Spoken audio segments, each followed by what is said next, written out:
Okay, in this video I'm going to show you how to make a textured slab, which you are going to wrap around a can or a form in order to make the very beginning of your clay project. So you need a few materials to start. You obviously are going to need some clay, you're going to need a rolling pin, you can use a needle tool or a serrated rib tool, you're going to need some slip, a few sponges, and then a whole bunch of materials to texture stuff. So I've got all my textured materials over here. So I've got a whole bunch of different stuff. You're also going to need a can and about 3 or 4 plastic bags. Okay, so the very first thing that you need to do with this is you're going to need to roll a slab. So a slab is a sheet of clay that you can either cut or you can add texture to. So I'm working on a canvas. What I'm going to do is I'm going to flip this clay over every once in a while here. I'm actually standing up as I do this. Okay, so I've rolled a slab here. I'm not going to wrap this around the can, but I just want to make sure that I have this long enough. So eventually what's going to happen is this is going to cover this can. So I definitely have made this long enough.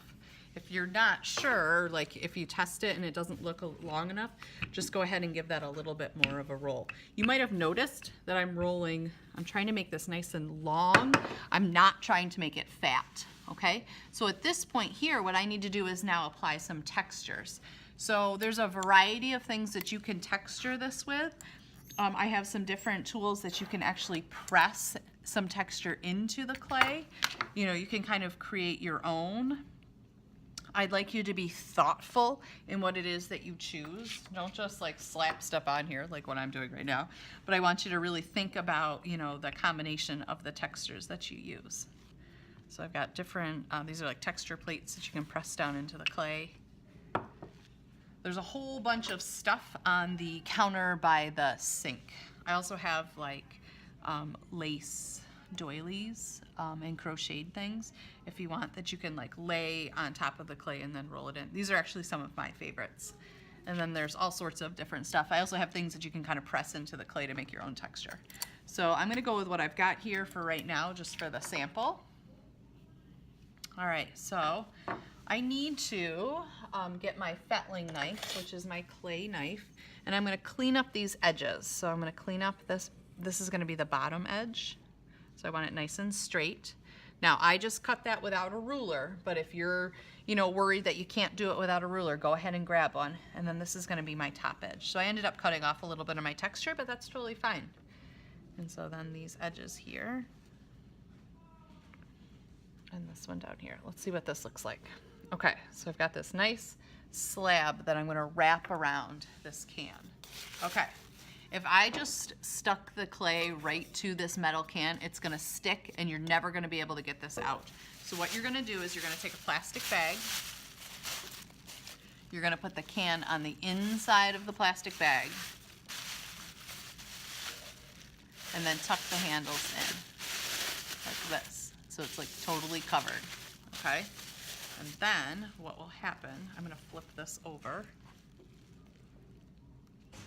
This is going to go around here.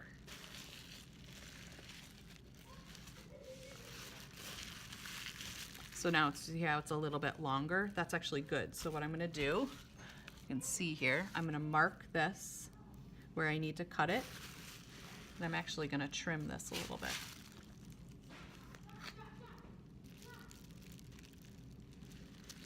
You might want to take this off of the can and put it back down on the table to trim it.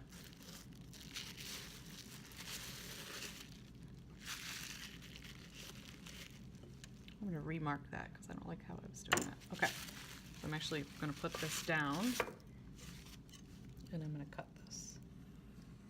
And now this should fit around this can.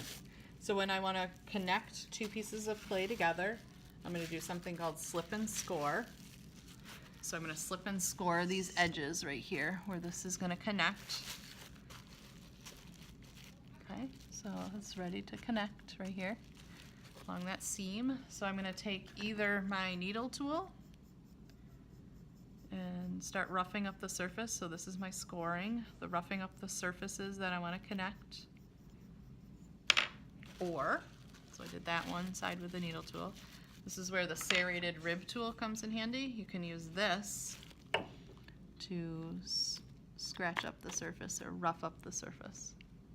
Just make sure you do a really good job at this because you want this to stay together. And so then I'm going to put some slip in between.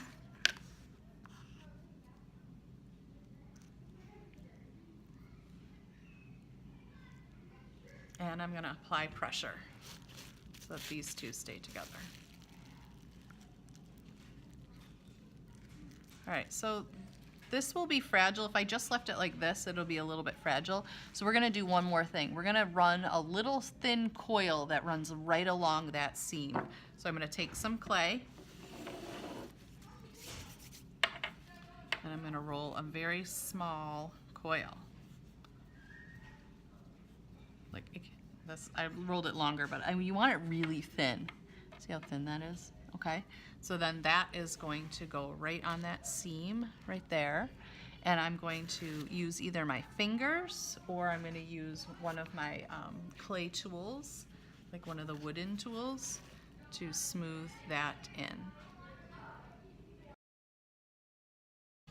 At this point, you might have kind of messed up your texture a little bit. You can try to reapply. What I actually do is I don't worry too much about it at this step, because I can come back to it and add additional texture or some of my other techniques. Now you might have noticed that this slab went the entire width of this container. It does not have to be this tall. If you want it shorter, that's absolutely fine. Okay, so now I have this can on the inside here. I can't leave this on the inside, but it needs something to support it. So I'm gonna show you a little magic trick here. You ready? So you're gonna open up the plastic bag. You can see the can in there, and you're going to lift it right out.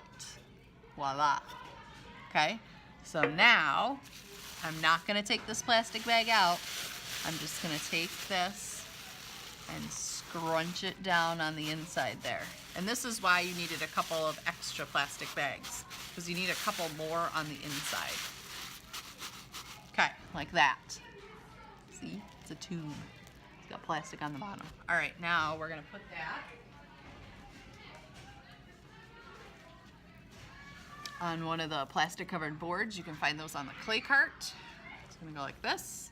And this is all that you need to get done today. And then you will actually take a plastic bag and cover this up so that it doesn't dry out. And then we will do the coiling techniques on top of this next time. Okay, good luck. See me with questions.